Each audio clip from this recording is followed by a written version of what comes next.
Hello les girls, j'espère que vous allez bien.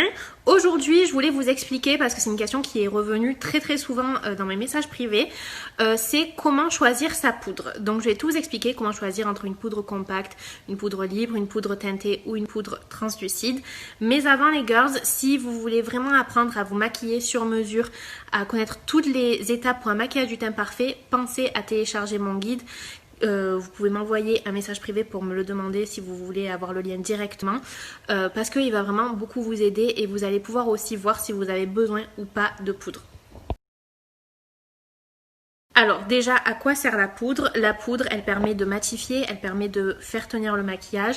Dans certains cas, elle permet de lisser, mais toutes les poudres ne se valent pas. Donc ça veut dire que vous ne pouvez pas acheter n'importe quelle poudre en pensant que ça va vous lisser le teint.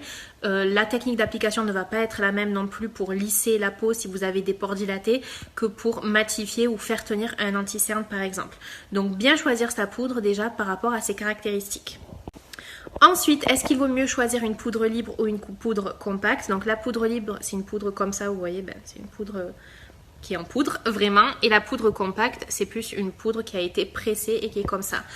Honnêtement, c'est une question de préférence. Moi, je préfère les poudres libres parce que je trouve que ça donne un effet beaucoup plus naturel, c'est plus léger, c'est plus facile de maîtriser la quantité de poudre qu'on va appliquer. Surtout que vous savez qu'on n'est pas obligé d'appliquer 15 tonnes de poudre pour avoir un super résultat et pour que ça fonctionne.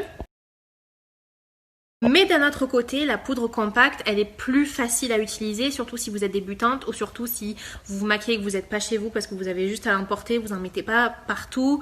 Si vous faites des retouches sur la journée, quoique normalement, si vous connaissez bien les étapes d'un teint parfait, vous n'avez même pas besoin de faire de retouches. Mais bref, voilà, vous pouvez l'emporter partout, donc c'est plus facile. Après, et c'est une poudre aussi qui est un peu plus lourde que la poudre libre, donc vous avez un effet un peu moins naturel si vous êtes moins habitué à utiliser de la poudre. Mais après, c'est vraiment une question de préférence. Ensuite, est-ce qu'il vaut mieux choisir une poudre translucide, donc c'est-à-dire une poudre qui est transparente, qui va s'adapter à toutes les couleurs de peau comme ça, donc en général ce sont des poudres qui sont blanches, ou est-ce qu'il faut choisir une poudre qui est plutôt colorée? Donc encore une fois, c'est une question de préférence.